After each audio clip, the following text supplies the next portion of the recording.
tal? ¿Cómo están? Un gusto estar aquí en el Teatro Mació, presentando a Sofía. Me imagino que hace 1 año, 2 años, nadie sabía lo que era el PCR, ¿no? Bueno, lo estamos aprendiendo y de la mano de una de las primeras mujeres que lo trabajó.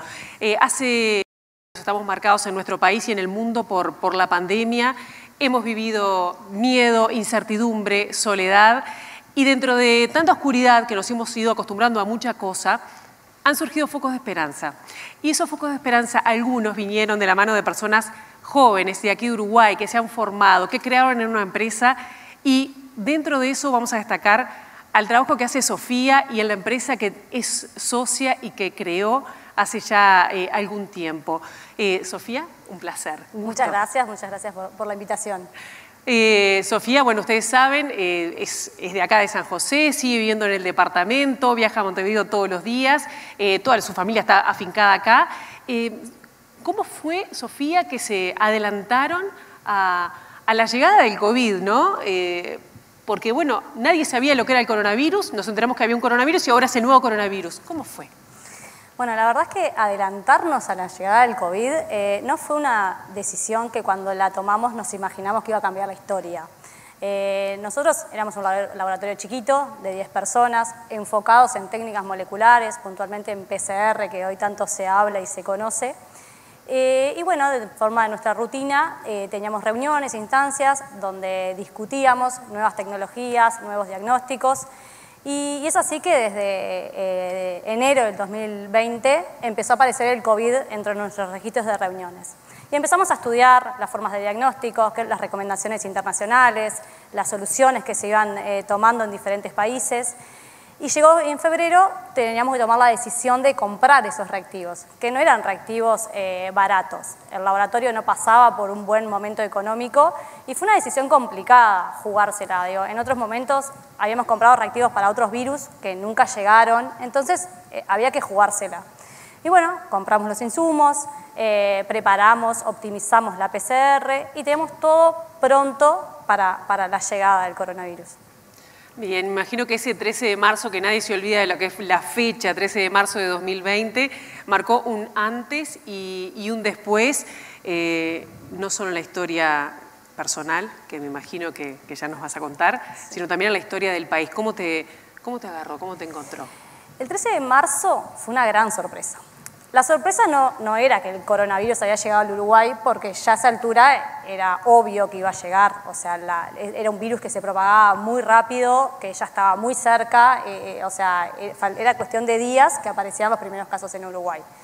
La sorpresa de ese 13 de marzo en realidad fue darnos cuenta que solo el Ministerio de Salud Pública y nosotros estábamos preparados en ese momento para empezar a hacer los diagnósticos.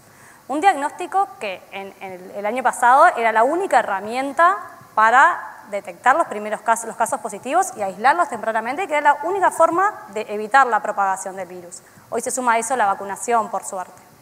Y bueno, y tengo un recuerdo que fue el domingo 15 de marzo sobre el mediodía, que fue un llamado que me hizo la directora del Laboratorio de Salud Pública. Me preguntó qué teníamos, cómo estábamos preparados, con qué protocolo estábamos trabajando. Y me dijo, Sofía, ustedes y nosotros somos los únicos que hoy tenemos pronta la PCR para arrancar. Y ahí fue como un clic, una responsabilidad que me cayó sobre los hombros con el país, con la gente. Digo, era la única herramienta que en ese momento estaba en el país para poder tratar de evitar la propagación tan grande que se venía dando en otros países, ¿verdad? Lo primero que hice fue llamar a mis socios, y inmediatamente llamé a las 10 personas que integrábamos el laboratorio en ese momento. Y eso fue increíble, eso fue la respuesta de la gente. O sea, empezamos a trabajar días y noches sin mirar las horas, sin mirar qué día era, sin mirar nada. Y la sorpresa también fue de instituciones que se nos acercaron, instituciones públicas y privadas que se nos acercaban con equipos, con reactivos, gente capacitada para trabajar que se nos acercaba en ese momento.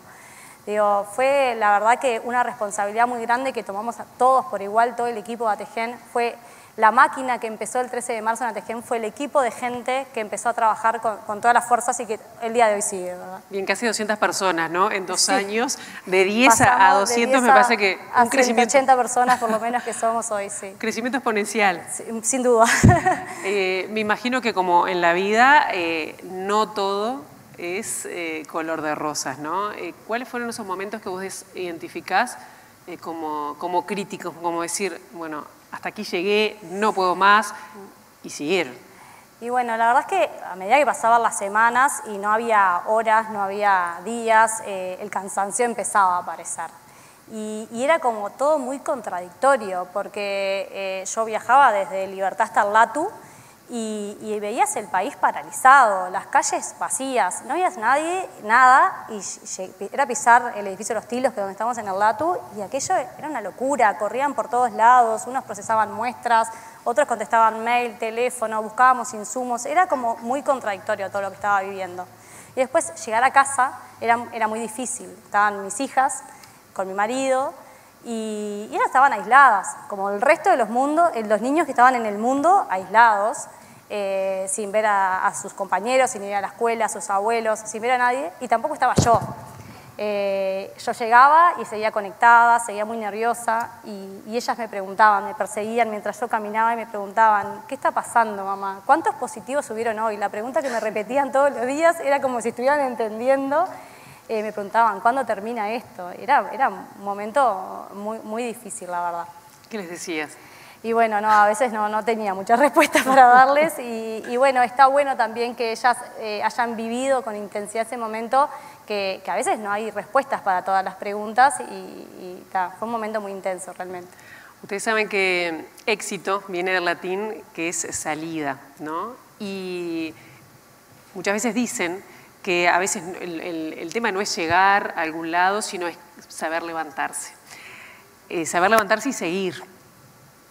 ¿Cuáles fueron los factores que al día de hoy las muestran? Porque estamos hablando de que Atejen es una empresa que en el último tiempo además ha recibido muchos reconocimientos a nivel nacional. Me imagino que además ya están abriendo puertas a nivel internacional. Pero ¿cuáles son esos factores de éxito que han permitido esa salida, que además como país también nos dieron una esperanza en un momento que nos ubicó en otro lugar respecto a otros países, porque ya por suerte teníamos un laboratorio nacional que podía avanzar con eso, con los diagnósticos? Claro, mira, o sea, a ver, yo nací acá en San José, me crié a 4 cuadras de acá del Teatro Mació, fui a la escuela, fui a la facultad, y yo creo que los pilares de toda la fuerza que salió interna de trabajo y del proceso que se fue dando, son los pilares que te dan en tu casa, en tu familia.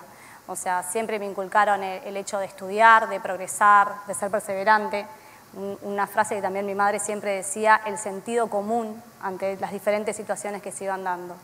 Y bueno, y ese pilar fue lo que me ayudó el 13 de marzo a liderar y formar parte de ese equipo, de esa máquina de gente que dan parte de todo este éxito. Es ese equipo de gente que se prendió, esa máquina que se prendió el 13 de marzo en Atejen. Que era gente que no estábamos solo procesando muestras enceguecidamente, teníamos que solucionar 1000 problemas que se nos iban presentando minuto a minuto. Y la verdad es que ahí, ante cada problema, como que hay muchas soluciones, ¿ah? Y la creatividad en cada solución era parte del proceso, fue parte del proceso del éxito. Nosotros en un momento nos enfrentamos que a nivel mundial no había reactivos, no habían insumos, o sea, grandes países como Alemania y Estados Unidos no te exportaban los insumos, ni los de bioseguridad, ni de nada, porque los querían usar para ellos mismos. Entonces ahí, por ejemplo, fue que nos enfrentamos a desarrollar nuestros propios insumos, que surgió el kit de PCR con el co-desarrollo con el Instituto Pasteur y la UDELAR. Después desarrollamos el kit de extracción de ARN, que es la etapa previa del proceso. Después desarrollamos el tubito, donde se hace el hisopado y se guarda la muestra. O sea, fuimos desarrollando como las diferentes etapas para irnos independizando del resto del mundo.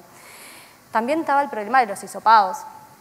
Se pedía en aquel momento que la gente no concurriera a las emergencias porque, bueno, alguien con síntomas podía contagiar a otras personas y a su vez ponía en riesgo al personal de la salud. No sé si recuerdan que al principio de la pandemia los hisopados se hacían domicilio a domicilio Y eso, imagínense, o sea, no era práctico, era muy caro porque por todos los elementos de bioseguridad que se tenían que utilizar, era muy riesgoso para la persona que entraba de domicilio a domicilio. Y bueno, y ahí fue que surgió el autotest del LATU que generamos, que fue el primer centro de hisopados en Montevideo. Obviamente todo esto fue con muchos miedos también, no era que la teníamos re clara. O sea, teníamos que estudiar cada detalle para cuidar al personal que estaba enfrentándose ahí en primera línea a cada hisopado, ¿verdad? O sea, todos los insumos de bioseguridad que estaban escaseando también a nivel mundial. O sea, teníamos que proteger, pero a su vez cuidarlos. Fueron momentos que realmente, digo, fueron muy críticos. Si miras para adelante, ¿cómo es seguir? ¿Cómo seguir manteniendo el éxito? Porque ya se está hablando de la pospandemia. Mira, la verdad es que todo esto se desarrolló en mí una fuerza que yo no conocía. Yo no me conocía en esta faceta. Yo era una persona que dirigía la dirección técnica de un laboratorio, más chiquito, pero bueno, me tuve que enfrentar a las situaciones de estrés, críticas, donde cada minuto había que tomar una solución diferente, decisiones importantes, tanto económicas para el laboratorio como, bueno, decisiones de técnicas dentro del laboratorio, decisiones de todo tipo, ¿verdad? Y bueno, desde el punto de vista personal, yo creo que post pandemia hay un cambio muy grande, que ese cambio, esa fortaleza es la que día a día quiero transmitirle a mis hijas. Con mi marido siempre tratamos de darles herramientas a ellas para que, bueno, puedan defenderse solas ante diferentes situaciones. Eso es como que lo que tratamos de inculcarles día a día. Y desde el punto de vista profesional, ya estamos en nuevos proyectos, nuevos desafíos, porque lo que más queremos es que esa máquina que se prendió el 13 de marzo siga prendida. Yo no sé si estarán por acá tus hijas. Tiene 3 hijas, una casa que cuidar no es fácil. Yo realmente felicito, acá lo digo también como mujer, ¿no? Hacer todo este esfuerzo y estar todo fuera de casa. Además, ella estás muy vinculada al campo, que también me imagino que te debe aportar esa parte de la crianza a este trabajo que has desarrollado. Sin dudas. Bueno, mi padre es productor agropecuario y yo hoy en día vivo en el campo con mi marido también. Y bueno, el campo transmite otra paz que llegando a Montevideo no la tengo. Yo le preguntaba a Sofía si había charlas que cambiaban la vida. Me imagino que son muchas. Si hay imágenes que recuerda, que le cambiaron la vida, que la sostuvieron en todo este proceso, que no es fácil. Las imágenes que yo siempre tengo son de mi familia, primero mis padres y mis 4 hermanos. Una cosa que no te comenté durante una de las primeras preguntas que me hiciste, que yo tenía un cable a tierra durante la pandemia. Tenía un cable a tierra que era la hora tranquila de mi día, era cuando me levantaba y salía para Montevideo, que eran 6 y media de la mañana, era la única hora que mi teléfono no sonaba y estaba tranquila. Y a esa hora todos los días yo llamaba a mis padres. Era el único momento que hablaba con ellos. Yo en mi locura, yo no tenía tiempo de mirar un informativo, de leer un diario, de escuchar una radio. Yo no sabía qué estaba pasando en el resto del mundo después que todo había arrancado. Y ese cable a tierra, a esa hora, mis padres me transmitían, me contaban las decisiones que se iban tomando en otros países o las decisiones mismas que se iban tomando en Uruguay. Y era como que ellos se preparaban todo el día, leían todo, estudiaban todo para contarme y contarme unos técnicos también que ellos no entendían y me transmitían a su forma, ¿no? ¿Verdad? Pero era como que el cable a tierra, esa llamada a esa hora. ¿Y la vuelta a casa? Y la vuelta a casa tremenda, mis hijas que me extrañaron mucho, o sea, yo pasé a ser una madre muy presente, estar todos los días a partir de las 4 de la tarde con ellas, a, bueno, llegar mucho más tarde y a su vez muy nerviosa y muy conectada. Así que bueno, eso es uno de los momentos más feos de todo esto. Vamos a cerrar por acá, pero pensá, cuando tengas 80 años, mirar para atrás y qué se siente, también para contarle a otras niñas que pueden estar mirándote y a otros niños, ser parte de la historia, de esa bisagra que nos permitió como Uruguay, como país, estar un paso adelante en el combate a la pandemia, ¿no? En el diagnóstico. Hoy es un orgullo, la verdad es que hoy, o sea, siento o veo lo que pasó y hasta me erizo, porque digo, en el momento de la locura no sabíamos que estábamos, o sea, teníamos esa responsabilidad, pero no sabíamos dónde iba a terminar todo eso. Y la verdad es que, o sea, hoy en día me erizo porque la importancia que tuvo ese trabajo previo que hicimos en el laboratorio, digo, fue increíble. ¿Ustedes saben lo que es un PCR bien? No me pregunto. Levanten la mano. ¿No? ¿Alguien sabe? ¿Saben? Pocos. ¿Qué es un PCR?